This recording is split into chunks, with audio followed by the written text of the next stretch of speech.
표적을 구했을 때 그 표적이 주어졌다라는 것은 그 표적 그 이후에는 심판이 있다라는 사실입니다. 여러분들이 이것을 꼭 기억해야만 합니다.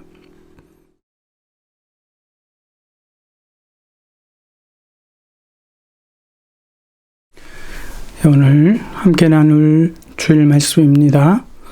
마가복음 8장 11절에서부터 13절까지 제가 먼저 읽도록 하겠습니다. 바리새인들이 나와서 예수를 힐난하며 그를 시험하여 하늘로부터 오는 표적을 구하거늘, 표적을 구하는 이유가 예수를 힐난하며 그를 시험하기 위하여서 예수께서 마음속으로 깊이 탄식하시며 이르시되 어찌하여 이 세대가 표적을 구하느냐? 내가 진실로 너희에게 이르노니 이 세대에 표적을 주지 아니하리라 하시고 그들을 떠나 다시 배에 올라 건너편으로 가시니라. 마가복음에서는 예수께서 이 세대가 구하는 표적을 주지 않겠다 말씀하셨는데, 마태복음 16장 1절에서부터 4절을 다시 한번 읽습니다. 바리새인과 사두개인들이 와서 예수를 시험하여 하늘로부터 오는 표적 보이기를 청하니 예수께서 대답하여 이르시되 너희가 저녁에 하늘이 붉으면 날이 좋겠다 하고 아침에 하늘이 붉고 흐리면 오늘은 날이 굳겠다 하나니 너희가 날씨는 분별할 줄 알면서 시대의 표적은 분별할 수 없느냐? 악하고 음란한 세대가 표적을 구하나 요나의 표적 밖에는 보여줄 표적이 없느니라 하시고 그들을 떠나가시니라. 마태복음 12장 38절에서도 역시 표적을 구하는 기사가 기록이 되어 있는데, 여기서도 예수께서 대답하실 때 요나의 표적 외에는 보여줄 표적이 없다라고 말씀을 하고 계십니다. 마태복음 12장 40절에 보면 요나가 밤낮 사흘 동안 큰 물고기 뱃속에 있었던 것 같이 인자도 밤낮 사흘 동안 땅속에 있으리라. 근데 그 표적에 관한 결과에 대해서는 그들이 이해하지 못하고 있는 것입니다. 그 표적이 등장했을 때에는 반드시 심판이 있다라는 사실을 그들은 알지 못했습니다. 그래서 예수님께서 마태복음에 말씀하실 때 심판 때에 니느웨 사람들이 일어나 이 세대 사람을 정죄하리니 이는 그들이 요나의 전도를 듣고 회개하였음이거니와 요나보다 더 큰 이가 여기 있느니라. 42절에 심판 때에 남방 여왕이 일어나 이 세대 사람을 정죄하리니 이는 솔로몬의 지혜로운 말을 들으려고 땅 끝에서 왔음이거니와 솔로몬보다 더 큰 이가 여기 있느니라. 표적을 구했을 때 그 표적이 주어졌다라는 것은 그 표적 그 이후에는 심판이 있다라는 사실입니다. 여러분들이 이것을 꼭 기억해야만 합니다. 누가복음 11장 29절에서부터 32절까지도 그들이 예수님께 표적을 구한 사건과 예수님의 대답은 여전히 이 세대는 악한 세대라 표적을 구하나 요나의 표적 밖에는 보일 표적이 없다. 요나의 표적, 그 물고기, 큰 물고기 속에서 사흘을 있었던 그 사건, 그것이 표적이라고 말씀하고 계시는 겁니다.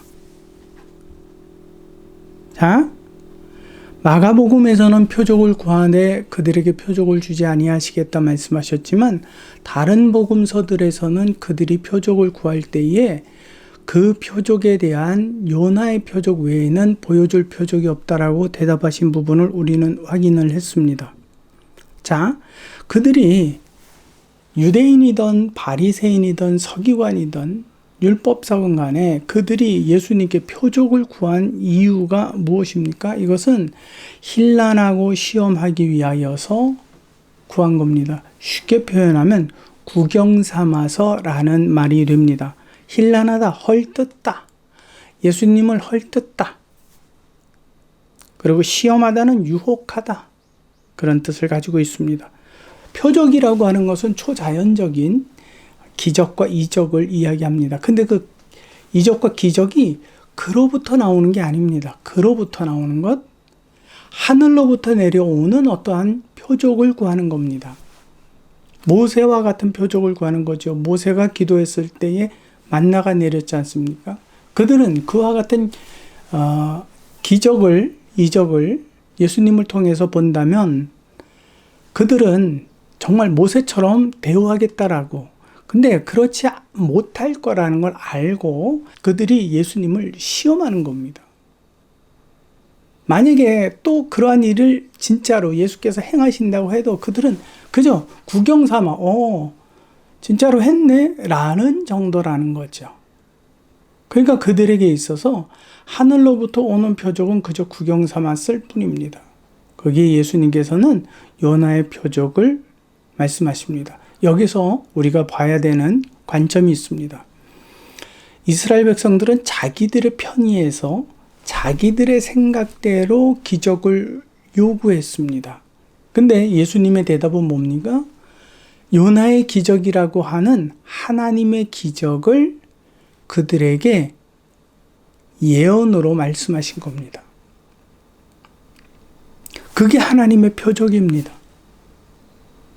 사람이 구하는 표적대로 표적을 나타내 주시지 않고 하나님이 원하는 표적대로 그 표적을 실행하신 겁니다.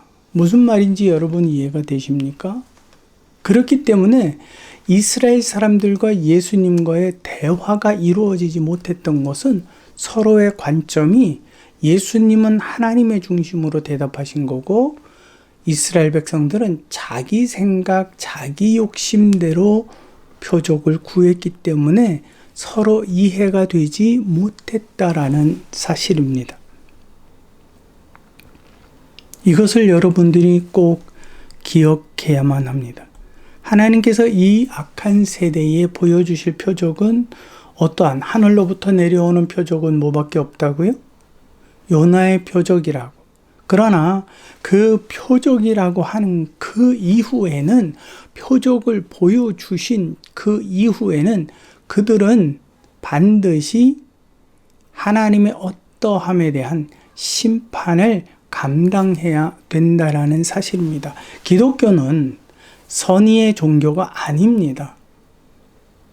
상급의 종교고 또한 심판의 종교입니다.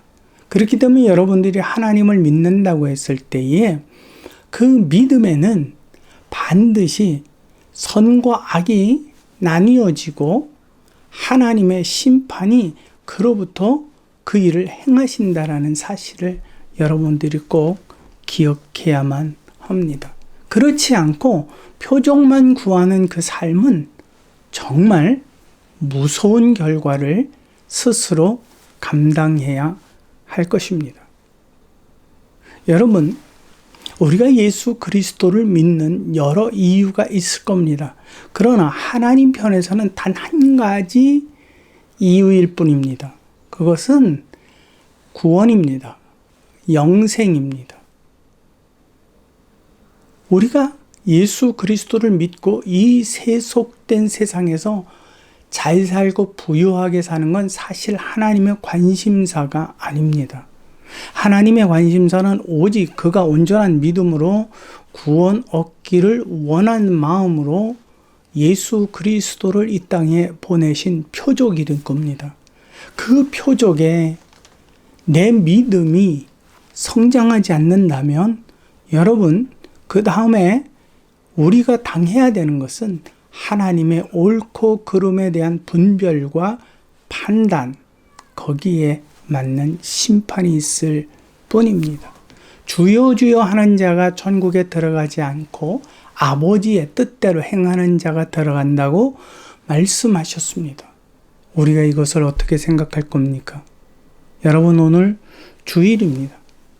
여러분들이 주일 예배를 갈 때에 여러분들의 유익, 여러분들의 재미, 여러분들의 생각, 여러분들의 계획, 여러분들의 마음을 가지고 갑니까?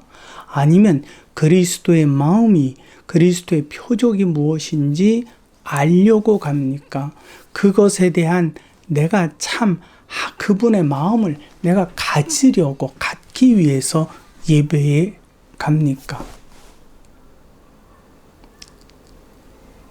여러분들 오늘의 예배가 참 참으로 그리스도의 마음을 품고 그분을 기쁘시게 하는 참 귀한 예배가 되시기를 진심으로 소망합니다.